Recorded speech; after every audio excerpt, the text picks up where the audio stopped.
Welcome to Life of the Party!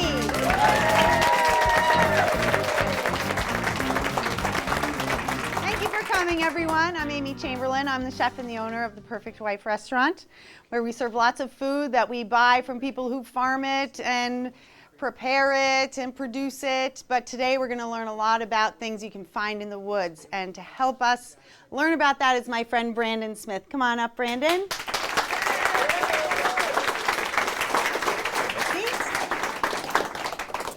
Thanks for being here. Absolutely. So tell me a little bit about yourself, where you grew up and... So I grew up right here in southern Vermont, up in Sandgate, which is just over Equinox on the other side. And went to school in Arlington, college in Vermont, been here for a while. When I was a kid, I grew up fishing like almost every day. So there's been a lot of time in the woods, walking the rivers, digging up bugs, picking plants, eating things I probably shouldn't have eaten in the woods. And so a little trial by fire on that when it came to finding stuff in the woods. And there's still tons to learn. But this place is awesome for discovering things out there. Search on the internet is a great way to figure things out. I mean, we all do it one way or another now, it seems like, or it's much more prominent than it ever has been. And it's just a great resource for people to go online. You can look up photos of flowers or plants that you never had a handbook to go by back in the day that was anywhere near as robust as the internet is nowadays. You have to be careful. The best way to start doing it is to go with somebody who knows what you're going for. Get things that you're comfortable with. We all grow up learning something. Just about everybody knows you can eat dandelions, right? Yeah. That's like one of the most common things out there. So get things you know well, get things you trust. Find out about the things that you don't know. That's another big one. It's as much education and discovery of the entire woods, you know. That's the fun of it. It's not just the ones you're going to eat, but it's the ones you shouldn't eat too. Yeah. And then you learn a lot in the whole process. So. Yeah, you can bring them all back and examine them and not just decide right then and there, you know, take some time researching. And then today, Brandon took a picture of all of our ingredients and posted it on Instagram and hit #forage, right? Yep. And then we searched #forage and so many things came up, ideas of how to use these in dishes. So somebody had the wild mustard Thai omelet. And that was really same mustard greens that are right there. Yeah, so lots of cool stuff. So don't be afraid to use the internet. You know, books are great, but the internet's such a great resource. And that's proven through the work you've done on my website. Brandon and Nick, his business partner, did my website, which I get great compliments on all the time, and I can't take credit for it, but I'm very proud that it does look so good. And they also take care of doing some Facebook posting and other social media stuff for me. So it's amazing how fast information can travel. Because we're going to post something today, and you can look at it right then and there. Yeah, it's awesome. We've already posted 2 things. We posted something right after we brought the food back into the kitchen, looked up Forage, and 5 other people had already posted after us. And it was all stuff that, you know, we didn't find or stuff we did, and some was just pictures of it in the woods, some was pictures on a plate. It was and some people shared stuff that shouldn't have been there. What are you foraging for? Yeah. Pretty sure the cantaloupe, you didn't find it in your backyard. In the compost pile. Does that mean it's wild? Yeah, why not? You can forage in your compost pile. Yeah, you do that, right, Mom? I think we made something with rhubarb today. That's not really a forage food, but it grows pretty well on its own without too much cultivation. So yeah, we included that in the mix. That's wild. Yeah, I mean, people are always trying to give you rhubarb, so call it wild, right? Yeah. Zucchini in August, that's wild, right? So you want to get cooking and teach them some things? Let's do it. All right. We'll be in the kitchen very shortly. So Brandon, we have all this amazing stuff that we found or today or another day, and we're going to make some cool stuff. Let's start off with the strawberry rhubarb daiquiri. Fantastic. Yeah. All right, so show us how we did that today. We took some some rhubarb rather. Yep. We stewed it down. I put about 4 cups of rhubarb in a pot with about 1.5 cups of sugar and maybe 1/4 cup of water. So we're gonna add this to our cocktail. And then pureed it in the blender. So what we're making is a strawberry rhubarb daiquiri, right? Yeah. On the rocks today because blenders are a pain in the neck. So And we thought it would make a really good blender drink, but forgot to start with rum. that's okay. You'll always remember to finish with rum. It's true. So Is that good? That's a lot. yeah, that's all right. It's That's okay. good. We got a We're long good. way to go here. Yeah, that's true. It's a long show. It's a long. So we're gonna add strawberries, which are just kind of sugared up a little bit to get some juice going. Yeah, a little macerated. Yeah, a little maceration. This is not a drink you drink through a straw. And you need a wide mouth glass. I just learned that because I almost ran it down my neck here in a champagne flute. Which was kind of It awesome. was actually. pretty. But The scramble. All all right. right, that's good. Beautiful. Then, We're gonna add a little Vermont Special maple syrup. Use your left hand next time. How's that? Is that better? That's good. All right. Get out of there. Yeah, put a little mint, shake it up. Little fresh mint, foraged. Yes, we foraged that from my garden. But mint is another one of those things that grows like crazy, so you Can might I as well cheat call and it go wild. spill this in the sink real quick? Can I do that on screen?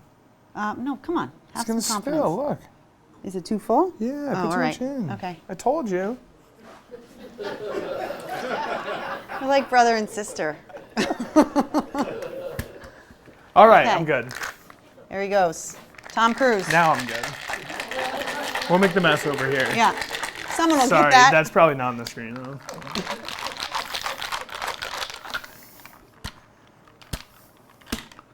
Can you make it work? Tap it a little bit on I'm here. getting lime juice everywhere.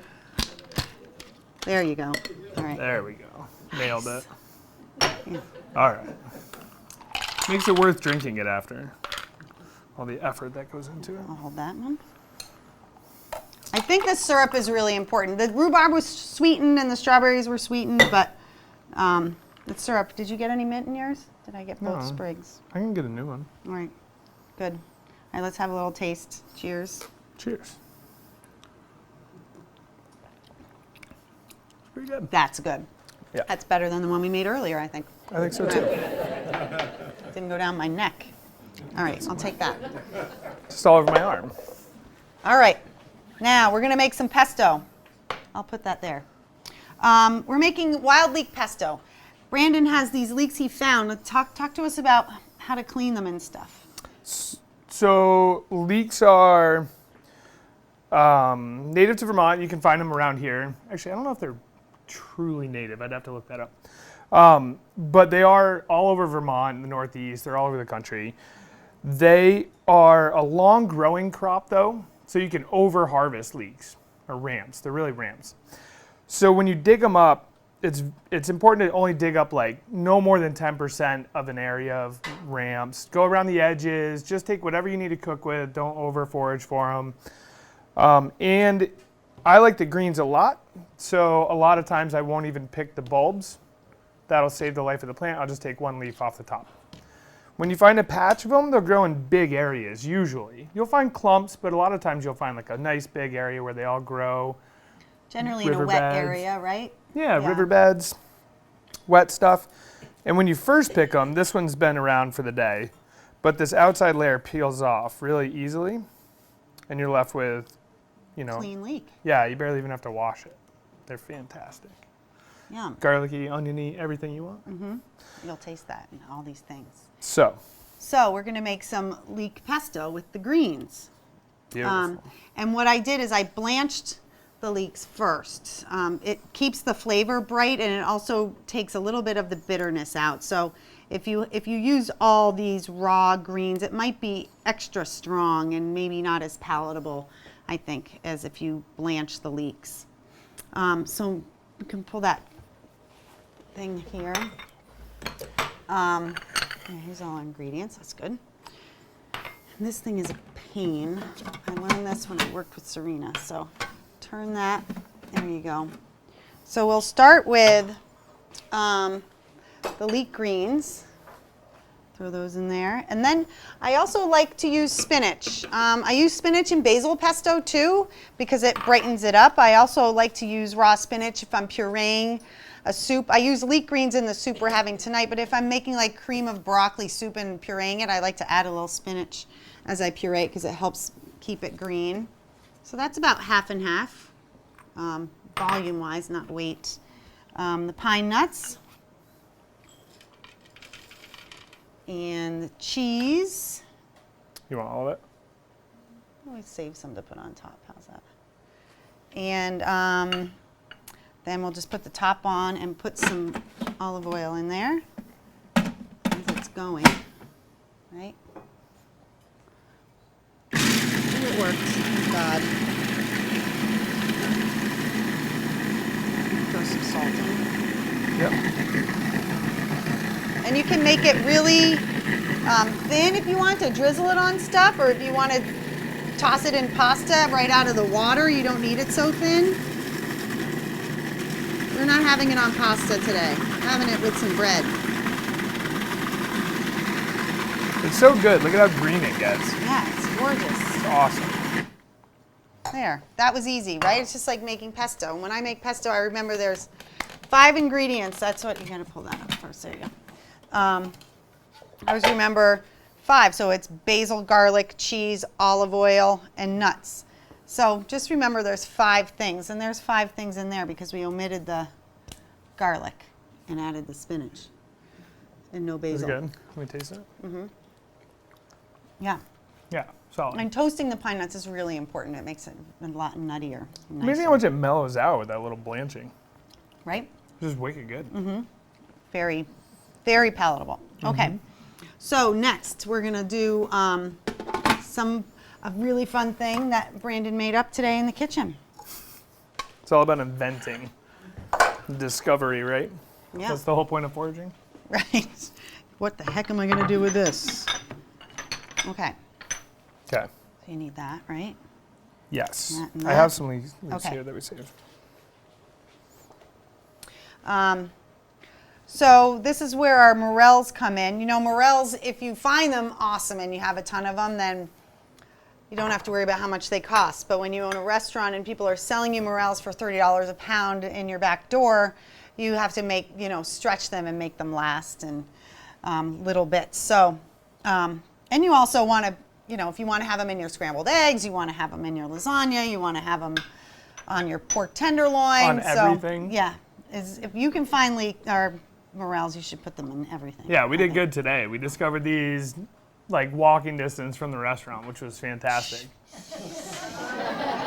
Kill you. You can have like 100 people there. What looking for restaurant, them. though? He didn't say which restaurant. It's True. The restaurant.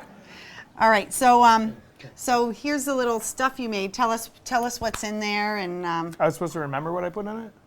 I can try and help you remember. Let's see. I cooked down some ramps, the whites. Then I used a little white wine, deglazed the plain with that. Then added my morels. Cooked down the morels for a minute. And I have my little Then you're beginner set there. yeah. Then we added ricotta cheese, some fresh mozzarella. What else Some did we put in eggs? there? Yep, a couple eggs to bind it together. Fresh oregano. Right, oregano, parsley, salt, Did you pepper. get a little basil out of that? No. No, Okay. no basil. Yeah, salt and pepper. So we're essentially making manicotti with leek greens instead of pasta. And we made it up, and it's pretty good. Yeah. It was easy and fun. So we just take a little spoonful. We set our ramp leaves on crosses on the table. Get a little dollop in the middle. And we're just going to roll from one side across. Roll across on the other side. And we buttered the pan before we put them in there, right? Yep. And we lined them up in the pan. And we have our little wild ramp manicotti roll up. It's very cool. So you can do one more, and then we have some magically cooking in there. and I'll pull them out and we'll see how they look. We only I've cooked always one at a wondered- time today. I've always wondered how that worked on cooking shows. Like you make 2 of them and then there's a pan ready in the oven. And look at that. And the egg helps them kind of stay, you know, so they're not spilling, spooging all over the place. So a little dollop of pureed marinara. Did we find a spatula? I can't do this. You can't? I can. Can you? You're an animal. Here we go. Then we do a little of this. Oh my goodness. Look at that. You just impressed your company. Very nice. All right. So we're going to make a little plate like that for all of you. I think we had 43, right? Okay. 45 with the 2 we just Oh made. yeah, right. All right. So I'm going to put these back in the oven and turn the oven off. Let's talk about fiddleheads. Fiddleheads, that's a favorite, right? So those are probably 2 of the most easy things to find in the woods. If you're able to identify the ramps and the fiddleheads. Fiddleheads, you got to be careful. There's several different types of ferns. You always want to blanch them too after you get them. But the ostrich fern, the big, tall, pretty ones are the ones you're looking for. And They'll you have can a tell, yeah. little brown paper that you'll clean off of them. Did I say any that weren't clean? Yeah. No, these are ones we just picked this morning. They're a little gone by now. They're all really tall for the most part, so you got to scrounge around to find Or drive up north. small ones. Yeah, or drive north or go higher up the mountain. Yeah. But you know an ostrich fern because it has that U. That's how you know you're picking the right one. Mm-hmm. And it's not fuzzy. There's ferns that are fuzzy. That's not what you want. You want these nice, bright green ones. And the tighter the curl, the better. The shorter they are, they're earlier in the season. They're just more flavorful, less bitter. And if you Good. haven't had one, it tastes kind of like an earthy piece of asparagus. And with the texture, a little bit of okra because the leaves are in there and they can get a little bit Yeah, slimy. tastes like a but- fiddlehead. You don't have to compare it to other things.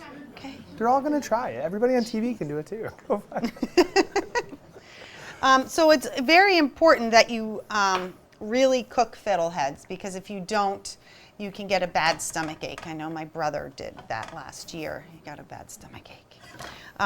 So what I like to do is I like to blanch them. You said you just sauteed them right out of the Yeah, woods. sometimes I'll just saute them out of the woods. Give them enough time. Keep your heat on medium and throw Yeah. some butter and garlic in the pan, little shallots or ramps. Yep. So I throw them in boiling water for like 2 minutes and then I shock them in ice water. At the restaurant we do beer battered fiddleheads with the horseradish sauce this weekend. One of my cooks made a lemon aioli. It was delicious. That was another fun sauce to put with it. But we don't want to deep fry at GNAT because I would probably burn the place down. So we're just going to saute in lots of butter, which is the next best thing. So I just put some garlic and some butter in there and we're going to saute them. And then we're going to, I'm going to zest some lemon over them and throw a little tarragon. Whoops. So while those are cooking, we can talk about the soup. I made a wild leek soup today. And I used the whites. I sauteed the whites with some onions and some butter and added some white wine. And then I added vegetable stock. And I had some potatoes that were already cooked. You can put the potatoes in there and cook them in the stock. But I did a big event yesterday and I came back with a lot of cooked potatoes. And I was really nervous that it was going to be mealy and pasty, but it worked out very well. So if you have an extra baked potato hanging around, just peel it and throw it in the blender.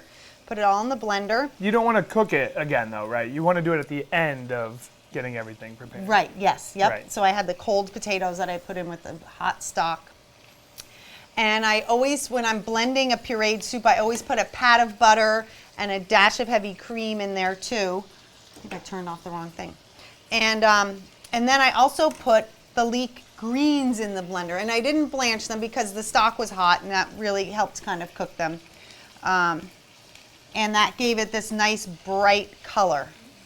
And it's and the greens also gave it kind of a lemony, like. Yeah, it's super bright, like surprisingly fresh on your palate. Yeah. Really good. I think you're gonna like that. So there's another taste of something delicious for you. Yes, it's still good. So we're just gonna saute these up a little bit. Salt, pepper,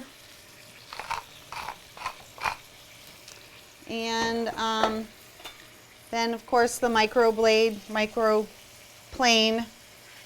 It's really great. I think fresh lemon zest is so much yummier than juice. So much more flavor in it. Yeah. And you're doing that right at the end, right? This is Yep. close to when you're going to be Close done with to the these? end. And a little fresh chopped tarragon. And I considered not putting the tarragon in because if you when you come up for dinner, if you want to put pesto in, it might conflict. But I think it's fine because there's really no dominant herb in the pesto that we made. So No. tarragon and lemon would probably be nice. Yeah, it's good. And then we made quiche too. Oh yeah, we did make We quiche. made a lot of food in about 2 hours. It was awesome. That's what you said. We each took a spot and started cooking. Yeah, and then it was time. He had to go pick up his son at school. I had to pick up my son at school. We packed it up, and here we are. Yep. It worked out well. So we did sausage and fiddlehead quiche. Yep, and with some Hildene Tome cheese, some Yeah. really delicious cheese. It's a nutty cheese, so that really lends itself well to the earthiness of the Fiddleheads. And then we had a mixture of chorizo, andouille, and kielbasa. And you chop that all up. Yep. And I cooked So- it for a minute to get more of the grease out. You know, I drained grease off, cooked it on the stovetop, and then added to the quiche so it wasn't super greasy in the quiche. yeah, so you're going to have a plethora of things and some cream cheese brownies. There's only one for each of you, just so you know. Those are not foraged. No, I didn't forage those, except in the freezer maybe. That's another one most people know too, though, forage-wise, is like the berries, right? Yeah. So wild strawberries are almost here, like those little white flowers that grow in your yard. The raspberries come, you know, later summer, Yeah, early fall. blackberries. Blackberries, black caps, all that stuff. There's fun ones too, like choke cherries, which my grandmother always had at her house. Those are perfectly edible. Is that in a tree or Yeah, a bush? those grow in a tree. Yep, and they hang down, and they kind of little clump of berries on those, and they're Yeah. super good. And there's pin cherries too, which I don't know a whole lot about pin cherries, but And those two things that we picked in our garden. I mean, it's interesting. And the reason I looked it up is because there was so much of it, and we were talking about things that are edible. And so I got home and picked it and looked it up, and what do you know? You can eat it, and it you know, you might not choose to eat it if you had other things to eat, but You it's know- nice to know. the mustard greens though, they're pretty good. And like the Yeah. same with the wintercress, like that's an early spring veggie. And if you do, the Yep. mustard greens would go great in like a pesto, or like we saw that recipe for Thai omelet. Thai omelet with Yeah. mustard greens. And that's a really great one for people to forage for because it's really, really easy to spot once you identify it with the little white flower. And It comes up really easily. it's actually an invasive species in Vermont. So it's everywhere and it's just taking over everything. And it's perfectly edible. So the more you can get a palate for it and start eating Yeah. it, the better it is for everybody. Save the rest of the world. Yeah. And the same it holds true for that wintercress, that yellow rocket. That's an invasive Eurasian species that I read about. So The other surprising one is parsnip. So poison parsnip is actually very similar to, if not the same plant that we cultivate, but it takes over and it's this poisonous plant that will burn you based on the oil. So the oil reacts to the sun and gives you this, it's actually a burn is what happens Yeah. with it. But early in its life, it shoots out a taproot, which is a parsnip that we all know. So if you have poison parsnip or know where it is, and you go early in the spring and you identify the little heads on it, you can find young ones with big taproots and you'll get the same parsnip that you're used to from the grocery store. it is. It tastes like that. Yep. I always thought Queen Anne's lace smelled like parsnip too. Yeah. You know, it Yeah. must be all the same family. Yeah, I think we did a good job Good. here. Sweet. Thanks, Brandon. Can we get a hug? Let's have a little. Can I have a hug and a cheers? Yeah. Okay. All right. Hug. Thank you. Cheers. Cheers. We'll be right back. Thanks, Brandon. Thank That you. was a lot of fun. So we learned that there's a lot of things in the woods that you can find and you can eat and you can cook with and you can poison your stepmother with if you're not careful. But you can also make money. You can. Right. There's people that come to my back door with things that they've foraged, and you want to make sure that you're buying things from people that know what they're doing. But a lot of these things that we talked about, raspberries, blackberries, morels, fiddleheads, wild leeks, are sources of income. So if some of you want a little part-time job, there's different seasons of the year. You get cash money. The government knows nothing about it. I mean, I do claim all of my. Of course. Yeah. I ask for a 1099 from anyone that comes to me. You just got to make sure you pick them responsibly. That's the biggest thing. Know what you're harvesting.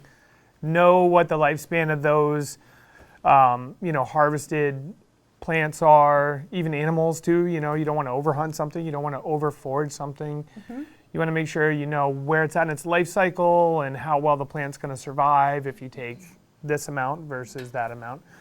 So it's important to do a lot of research. Yeah, and unfortunately, morels are probably the most sought after springtime thing here all across the country. There are fights I've heard of in the Northwest if people go out morel hunting with guns. That hasn't come to the Northeast yet. Yeah, I hope I don't find those people.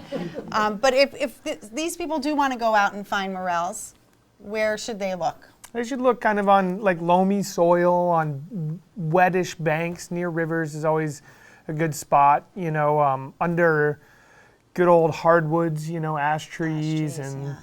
A lot of people find them under old apple trees. Anywhere there's some old decaying kind of hardwood. Yeah, I found them under like composting leaves. Mm-hmm. And when you pick them, I always pick them and leave the root in there. Yeah, I usually break them off close to the surface. I usually don't slice them. I leave them a little rough and let them decompose on their own. And they will come back in a general region year after year. And again, you just don't want to over harvest them.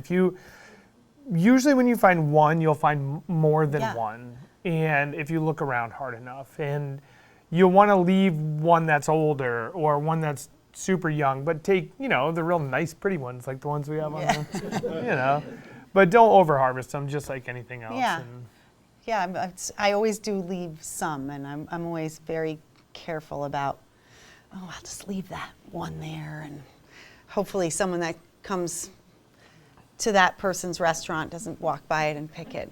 And look around too, like you'll find stems. If somebody's been there and they know what they're doing, they'll find other stems from other mushrooms, and so you'll know, okay, somebody else has been here. Yeah, that's a hard decision to make, but.